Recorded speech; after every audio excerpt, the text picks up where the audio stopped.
Video అయితే అందరు చూసేస్తున్నారు, కానీ ఎవ్వరూ సబ్స్క్రైబ్ చేయట్లేదు. నేను ఒక్కడే వీడియో తీసుకుంటున్నాను, నేను ఒక్కడే ఎడిటింగ్ చేసుకుంటున్నాను. ఓన్లీ వన్ మ్యాన్ ఆర్మీ, అన్నీ నేనే చేసుకుంటున్నాను. మరి నా కష్టాన్ని గుర్తించి కొంచెం సబ్స్క్రైబ్ చేసుకోవచ్చు కదా. ప్లీజ్ నా ఛానల్ని సబ్స్క్రైబ్ చేయండి, లైక్ చేయండి, షేర్ చేయండి, కామెంట్ చేయండి, అండ్ మోస్ట్ ఇంపార్టెంట్ సబ్స్క్రైబ్ చేయండి. Okay, thank you. Hello movie lovers, welcome to MB creative talks.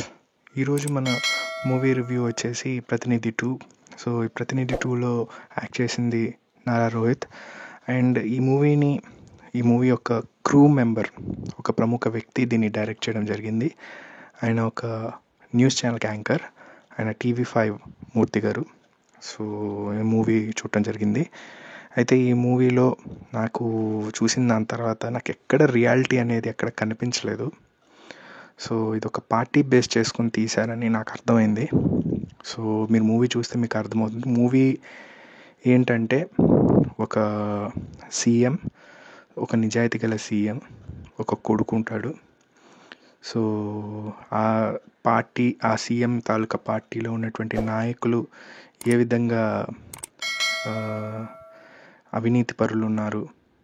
So అవినీతి పరులు ఉన్న పార్టీని ఆయన ఎలా కాపాడుకోవడానికి ఆయన ఏం చేశారు, తర్వాత ఎవరు హెల్ప్ తీసుకున్నారు, ఆ తర్వాత మళ్ళీ సీఎంకి చంపడానికి చూసింది ఎవరు.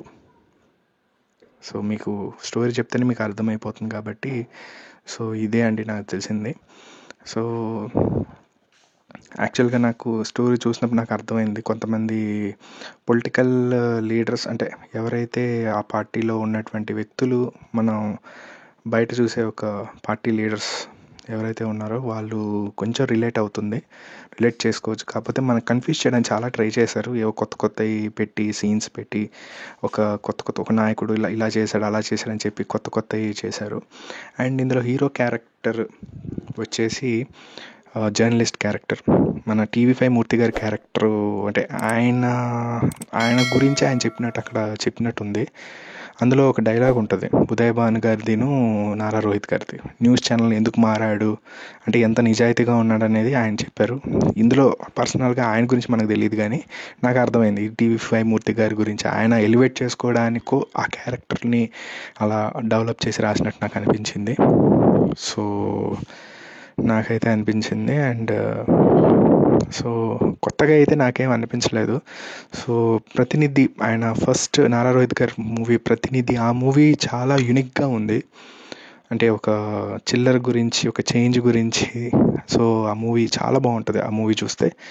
కానీ ఇక్కడ నేను ప్రతినిధి 2 అంటే ఇంకా దేని మీదైనా క్వశ్చన్ చేస్తారా నేను అన్నట్టు, నేనైతే అంటే ఒక రాజకీయ నాయకుడిని తీసుకొచ్చి ఇంకా దేని మీదైనా, ఒక సోషల్ ఎలిమెంట్ మీద కానీ దేని మీదైనా ఒక క్వశ్చన్ చేయడము, దానికి సొల్యూషన్ ఏంటి, ఇలా ఉంది అనే సొసైటీ చూపించడానికి ట్రై చేస్తారేమో అని నేను అనుకున్నాను ప్రతినిధి 2 చూస్తే. బట్ ఇదేంటంటే ఎలక్షన్ ముందునే రిలీజ్ చేశారు.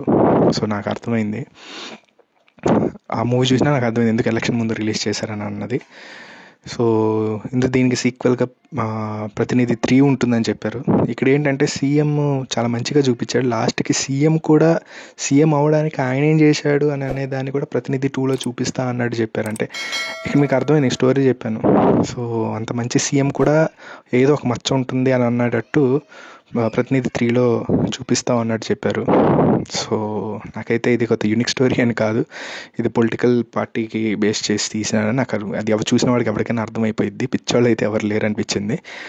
సో ఓకే, పర్సనల్గా I don't want to take, movie పరంగా చెప్తున్నాను. అండ్ ఈ మూవీలో నాకు నచ్చిన సీన్ ఏంటంటే నోటా గురించి ఒక ప్రస్తావన చెప్పారు. అంటే నోటాని కూడా కన్సిడర్ చేయాలి గవర్నమెంట్, అంటే ఏదైతే డెసిషన్ తీసుకునేటప్పుడు ఎలక్షన్ కమిషన్ వాళ్ళు నోటాని కన్సిడర్ చేసి ఎందుకు నోటా ఎక్కువ పడ్డాయి అనేది చేశారు.